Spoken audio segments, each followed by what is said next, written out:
बहुत समय पहले की बात है। एक छोटे से गांव में जानवी नाम की लड़की रहती थी।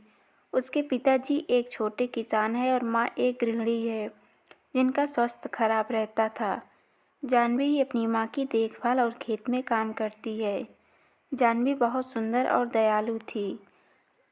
जानवी के पापा फूलों की खेती करते थे। जानवी की माँ दिल की रोगी थी। जानवी ही उनकी देखभाल करती और खेत पर पापा का हाथ बटाती थी। एक दिन जब जानवी अपने खेत से फूल तोड़ रही थी, तभी उसे एक मधुर संगीत सुनाई दिया। पहले तो जानवी ने ध्यान नहीं दिया, पर जब वह संगीत में मदहोश होने लगी तब उससे रहा नहीं गया। जहाँ से गाने की आवाज़ आ रही थी, जानवी उसी ओर चली गई। पास जाकर देखा तो एक हट्टा-कट्टा लड़का अपनी आंखें बंद करके गिटार बजाते हुए गाना गाए जा रहा था। जानवी उस अनजान लड़के को एकटक देखने लगी। बहुत देर तक जानवी उसको देखती रही और संगीत में खोकर उसके पास आंखें बंद करके बैठ गई। जब लड़के ने गाना बंद किया और आंखें खोली तो देखा एक सुंदर और मासूम सी लड़की उसके सामने बैठी है। लड़के का नाम राज था। राज ने पूछा, कौन हो तुम? जानवी एकदम से चौंक गई और कुछ ना बोल सकी। धीरे धीरे दोनों ने बात करना शुरू किया। जानवी ने राज के गाने की तारीफ की और राज ने उसकी सुंदरता की तारीफ की। राज पड़ोस के ही गांव का लड़का था जिसको संगीत में बहुत रुचि थी, पर घर वालों के कहने पर वह शहर में पढ़ाई करने गया था और नौकरी न मिलने की वजह से गांव वापस आया था। उस दिन दोनों बैठकर घंटों बातें करते रहे और दोस्त बन गए। जानवी को राज पसंद आ गया और दोनों मिलने लगे। बहुत कम समय में दोनों एक दूसरे के प्यार में पड़ गए। जानवी को अपनी किस्मत में पाकर राज खुश रहने लगा, पर उसकी यह खुशी ज़्यादा दिन की नहीं थी।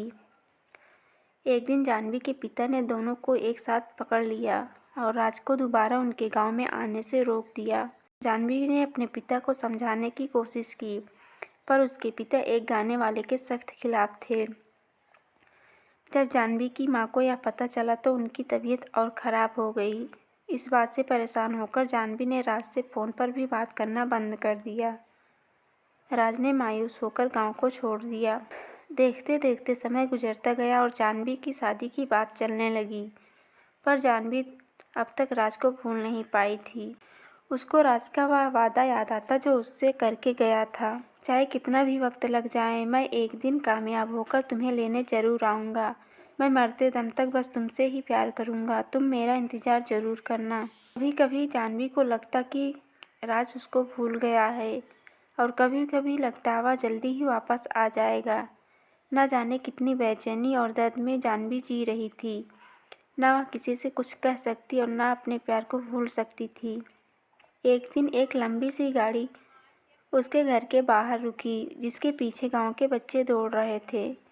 इससे पहले गांव में इतनी महंगी गाड़ी कभी भी नहीं आई थी। गाड़ी को देखकर ही मोहल्ले के सभी लोग जमा हो गए। आराम से घर के गेट खोलते हुए जैसे ही राज अंदर पहुंचा, जानवी ने देखते ही उसे दौड़कर गले लगा लिया। राज और जानवी दोनों गले लगकर रोने लगे। दोनों एक दूसरे के प्यार को महसूस कर रहे थे। दोनों के मन से सारी शंकाएं दूर हो गई और दोनों का प्यार वक्त के साथ बढ़ता गया। जानवी के पापा से राज ने हाथ मांगा और जानवी की माँ का इलाज बड़े शहर में करने का वादा किया। राज शहर में बड़ा गाने वाला बन गया था। उसके गाने टीवी पर आने लगे थे।